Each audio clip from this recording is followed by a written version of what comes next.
Everyone, आप सभी का संहिताज एकेडमी में स्वागत है। और आज के सेशन में हम डिस्कस करने वाले हैं एंडोक्राइन ग्लैंड्स। सो यहाँ पर आप एक पिक्चर देख पा रहे हैं जहाँ पर मैंने आपको ह्यूमन एंडोक्राइन सिस्टम का जो पिक्चर है वो दिखाया हुआ है। तो एक्चुअली हम जानते हैं कि जो लिविंग ऑर्गेनिज्म की बॉडी होती है वो तरह तरह के ऑर्गन सिस्टम की बनी होती है, और जो ऑर्गन सिस्टम होते हैं उसके अंडर बहुत सारे ऑर्गन्स एक साथ में तालमेल बनाकर काम करते हैं, राइट। तो वैसे ही ह्यूमन एंडोक्राइन सिस्टम के जो ऑर्गन्स हैं वो कहलाते हैं एंडोक्राइन ग्लैंड्स, और हर एक ग्लैंड एक केमिकल बनाता है और उनको रिलीज करता है जिनको हम हार्मोन्स कहते हैं। तो आज के सेशन में हम डिस्कस करेंगे the different types of glands of a human being and the hormones that is secreted by them and their function. So आज का जो सेशन रहेगा यहाँ पर हम तरह तरह के जो ग्लैंड्स है इंसानों के अंदर उनको डिस्कस करेंगे, उनसे रिलीज होने वाले हार्मोन्स पे डिस्कस करेंगे और उन हार्मोन्स के फंक्शन को डिस्कस करेंगे। तो फर्स्ट ऑफ ऑल हम क्या करेंगे कि जो लोकेशन है इन एंडोक्राइन ग्लैंड्स की उनको एक बार देख लेते हैं। तो हमारे ब्रेन में 3 ग्लैंड्स पाए जाते हैं, वो है hypothalamus, pituitary and pineal glands. उसके बाद आता है थायराइड ग्लैंड, उसके नीचे है थाइमस, फिर आता है पैनक्रियास। पैनक्रियास एक मिक्स्ड ग्लैंड है, मतलब ये एंडोक्रिन ग्लैंड भी है और एक्सोक्रिन ग्लैंड भी है। एंडोक्रिन ग्लैंड को हम डक्टलेस ग्लैंड भी कहते हैं, मतलब ये जो अपने सिक्रीशंस है यानी कि ये जो हार्मोन्स बनाते हैं इनको डायरेक्टली ब्लड स्ट्रीम में रिलीज कर देते हैं। इनके बनाए हुए जो भी हार्मोन्स है या जो भी केमिकल्स है वो कोई भी पाइपलाइन स्ट्रक्चर से नहीं गुजरते, जिनको हम डक्ट्स कहते हैं, इसीलिए इनको डक्टलेस ग्लैंड कहा जाता है। उसके बाद अगर आप देखिएगा तो किडनी के ऊपर एक टोपी जैसा स्ट्रक्चर है, वो क्या है, वो है एड्रिनल ग्लैंड। लड़कों के केसेस में जो ग्लैंड पाई जाती है वो है टेस्टिस, और लड़कियों के केसेस में जो ग्लैंड पाई जाती है वो है ओवरी। तो बारी बारी से हम इन सभी एंडोक्राइन ग्लैंड्स के बारे में अभी चर्चा करेंगे। तो सबसे पहले आता है द हाइपोथैलेमस। तो यहाँ पर मैं एक बात बता देती हूँ कि एग्जाम में जो क्वेश्चन पूछे जाते हैं वहाँ पर आपको ग्लैंड्स के नाम दिए रहते हैं, उनके हार्मोन्स या तो फिल करने बोलते हैं या मैच द फॉलोइंग के तौर पे दिया रहता है। मैंने इस वीडियो को थोड़ा सा डिटेल बनाया है, मतलब कंटेंट जो है वो थोड़ा डिटेल में है। ये 11th ग्रेड के लेवल की है। क्यों ली है मैंने ऐसी, क्योंकि हमने देखा है कि सीटेट जो है पेपर 2 जो बनाते हैं क्वेश्चन साइंस का, वो उसका लेवल अभी डिफ़िकल्ट हो चुका है। तो अगर हम थोड़ा सा अच्छे से पढ़ेंगे, और वैसे भी उनके बुलेटिन में दिया ही रहता है कि पेपर 2 का जो डिफ़िकल्टी होगा क्वेश्चंस का वो सीनियर सेकेंडरी लेवल तक का जा सकता है। तो मैंने उस बात को ध्यान में रखते हुए मैंने इस वीडियो को बनाया है। तो आशा करती हूँ कि आप इस वीडियो को अंत तक देखेंगे, क्योंकि आपने अगर ये वाला अच्छे से देख लिया तो कोई भी क्वेश्चंस अगर आपको एंडोक्राइन ग्लैंड्स, उनसे रिलीज होने वाले हार्मोन्स, उनके फंक्शन से पूछा जाएगा तो आप बिल्कुल भी कोई भी ऐसा प्रश्न नहीं होगा कि आप आंसर ना कर पाए। तो सबसे पहले यहाँ पर मैं बता देती हूँ कि ये जो 11th ग्रेड की जो बुक है वहाँ पर हाइपोथैलेमस से रिलीज होने वाले सिर्फ 2 हार्मोन्स के बारे में ही चर्चा की गई है, जो कि है रिलीजिंग हार्मोन और इनहिबिटिंग हार्मोन। तो रिलीजिंग हार्मोन में एक ही हार्मोन का नाम था वहाँ पर, वो है गोनाडोट्रोपिन रिलीजिंग हार्मोन, और इनहिबिटिंग हार्मोन में सोमैटोस्टैटिन का नाम था। तो दोनों हार्मोन्स के काम भी देख लेते हैं। तो फंक्शन क्या है कि जो गोनाडोट्रोपिन रिलीजिंग हार्मोन है वो पिट्यूटरी को स्टिमुलेट करता है ताकि वो जो गोनाडोट्रोपिन्स है उनको बनाए और उनको रिलीज करे, ठीक है। और जो सोमैटोस्टैटिन हार्मोन है, क्योंकि ये एक इनहिबिटिंग हार्मोन है, तो ये पिट्यूटरी को सिग्नल देता है ताकि वो जो ग्रोथ हार्मोन को बनाकर रिलीज कर रहा है उसको वो स्टॉप करे, ओके। अब अगर हम आगे बढ़ेंगे तो हम देखेंगे कि जो पिट्यूटरी ग्लैंड है उसमें बहुत सारे हार्मोन्स बनते हैं और वो रिलीज भी करता है।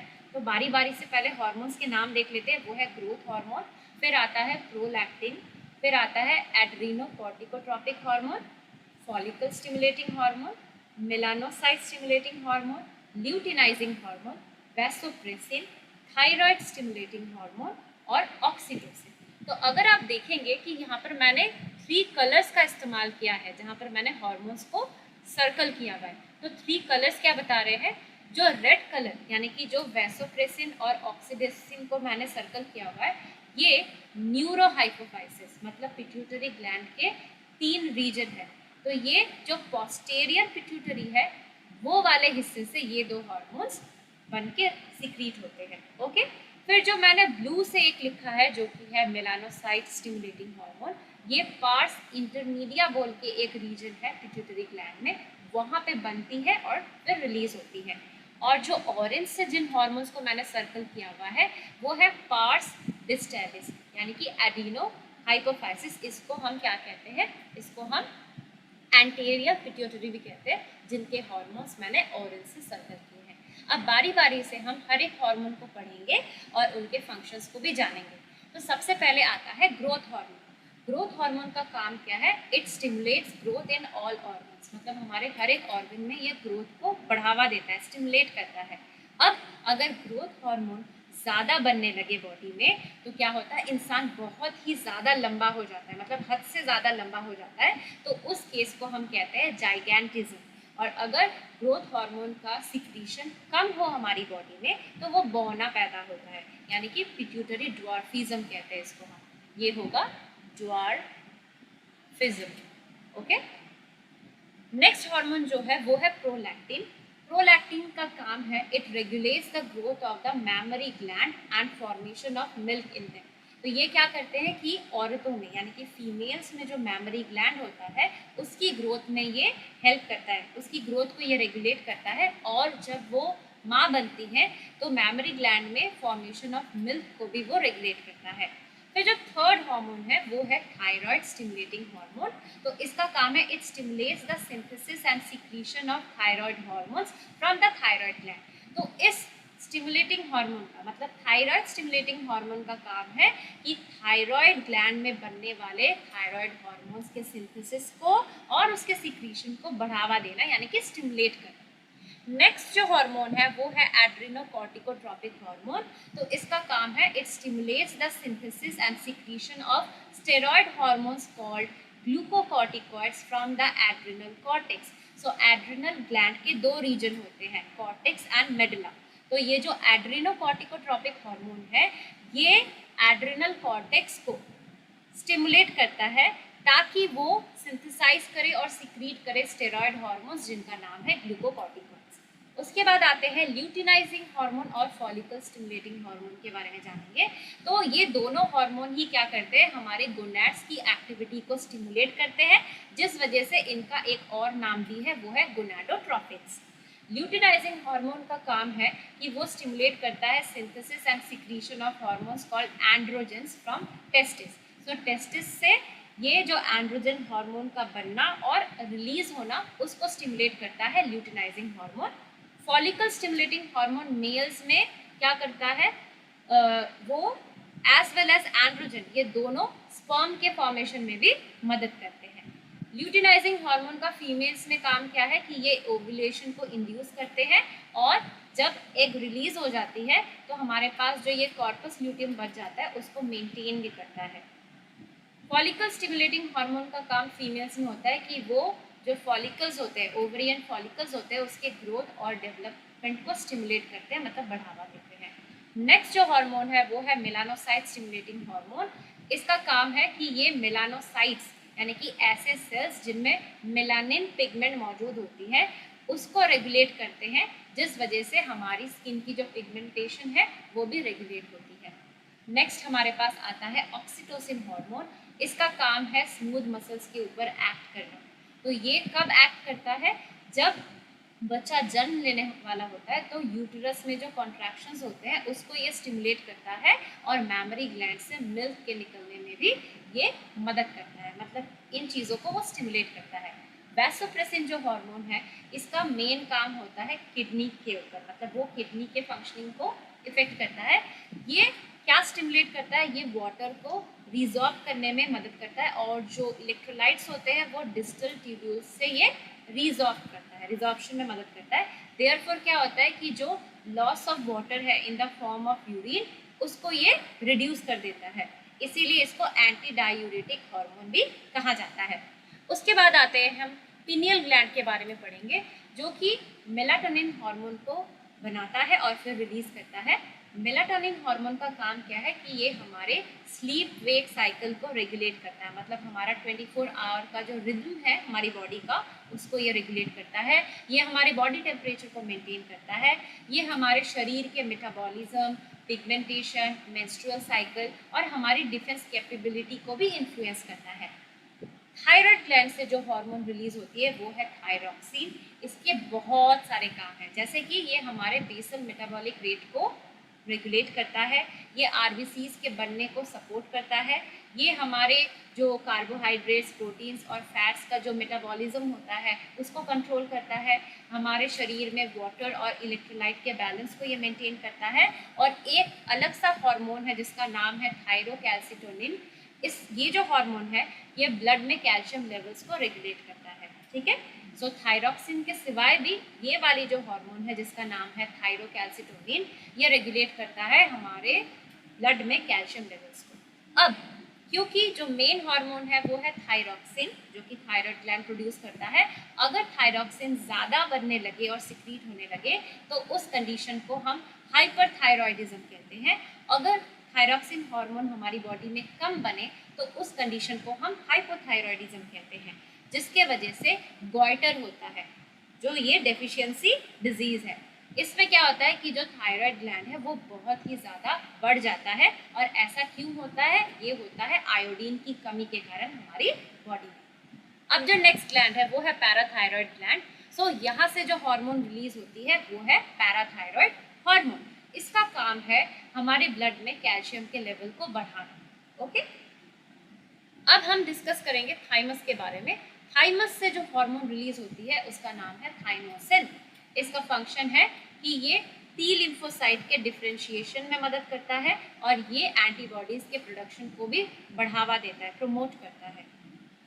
नेक्स्ट ग्लैंड है हमारा adrenal gland. Adrenal gland kidney के ऊपर टोपी जैसा जो स्ट्रक्चर मैंने आपको कहा था उसी को एड्रिनल ग्लैंड कहते हैं। ये पेयर्स में होते हैं, ठीक है, राइट एंड लेफ्ट। वैसे ही थायराइड ग्लैंड भी जो है वो पेयर्स में होते हैं। यहाँ से एक क्वेश्चन पूछा गया, right lobe and left lobe. So जो एड्रिनल ग्लैंड है इसके दो रीजन है। बीच का हिस्सा कहलाता है, सेंट्रली लोकेटेड जो पार्ट है वो कहलाता है एड्रिनल मेडुला, और जो पेरिफेरी में है मतलब जो आउटर पार्ट है वो कहलाता है एड्रिनल कॉर्टेक्स। सो दोनों रीजन के अपने अलग अलग हार्मोन्स हैं जिनको हम बारी बारी से पढ़ेंगे। तो सबसे पहले हम एड्रिनल मेडुला जो हार्मोन सिक्रीट करते हैं उनको थोड़ा सा पढ़ लेते हैं। तो वो हार्मोन्स क्या है? वो है एड्रिनलिन, जिसका एक और नाम एपिनेफ्रिन भी है, और नॉन एड्रिनलिन जिसका हम नॉर एपिनेफ्रिन भी कहते हैं। तो ये इमरजेंसी हार्मोन्स भी कहलाते हैं। इनका फंक्शन क्या है?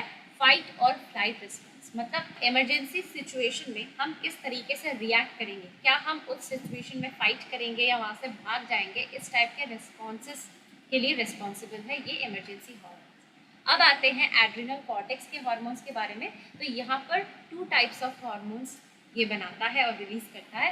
पहला है ग्लूकोकॉर्टिकॉइड्स जिसको हम कॉर्टिसोल भी कहते हैं जो कि ह्यूमन बींग्स में होता है, और दूसरा है मिनरलोकॉर्टिकॉइड्स जो कि है aldosterone in case of human beings. Cortisol का काम क्या है? It is involve in the metabolism of carbohydrates, मतलब कार्बोहाइड्रेट्स के मेटाबॉलिज्म में कॉर्टिसोल का योगदान है। और जो एल्डोस्टेरॉन है ये हमारे बॉडी में वाटर और इलेक्ट्रोलाइट के बैलेंस को मेंटेन करता है। आगे बढ़ते हैं, हम डिस्कस करेंगे पैनक्रियास के बारे में जो कि एक मिक्स ग्लैंड है। तो इसमें जो हार्मोन्स बनती है वो है ग्लूकागॉन और इंसुलिन। सो ये आइलेट ऑफ लैंगरहैंस बोल के एक रीजन है, वहाँ पे जो अल्फा सेल्स होते हैं वो ग्लूकागॉन हार्मोन्स बनाते हैं और जो बीटा सेल्स होते हैं वो इंसुलिन बनाते हैं। ग्लूकागॉन का काम है ब्लड में ग्लूकोज लेवल को बढ़ाना और इंसुलिन का काम है ब्लड में ग्लूकोज लेवल को घटाना। मतलब अगर ब्लड में ग्लूकोज लेवल बढ़ जाता है तो फिर इंसुलिन उसको रेगुलेट करता है, उसको कम कर देता है। और अगर कभी ब्लड में ग्लूकोज का लेवल घट जाता है तब ग्लूकागॉन उसके लेवल को बढ़ाने में मदद करता है। अगर कंटिन्यूअस ब्लड शुगर लेवल ज़्यादा रहे, मतलब ग्लूकोज का लेवल ब्लड में ज़्यादा रहे, तो उस कंडीशन को हम हाइपरग्लाइसीमिया कहते हैं। और ये अगर लंबे समय तक ऐसा होता है तो उस कंडीशन को हम, उस बीमारी को हम डायबिटीज़ मेलिटस भी कहते हैं। अब हम डिस्कस करेंगे गोनैड्स को। तो सबसे पहले हम डिस्कस करने वाले हैं टेस्टिस, जो कि मेल्स में होती है। तो ये जो ग्लैंड है, ये जो हार्मोन बनाता है उसका नाम है टेस्टोस्टेरॉन। टेस्टोस्टेरॉन के फंक्शंस बहुत सारे हैं, जैसे कि it regulates the development, maturation and functions of the male accessory sex organs. So males में जो एक्सेसरी सेक्स ऑर्गन्स होते हैं उसके डेवलपमेंट, उसके मैच्योरेशन और फंक्शनिंग को ये रेगुलेट करता है।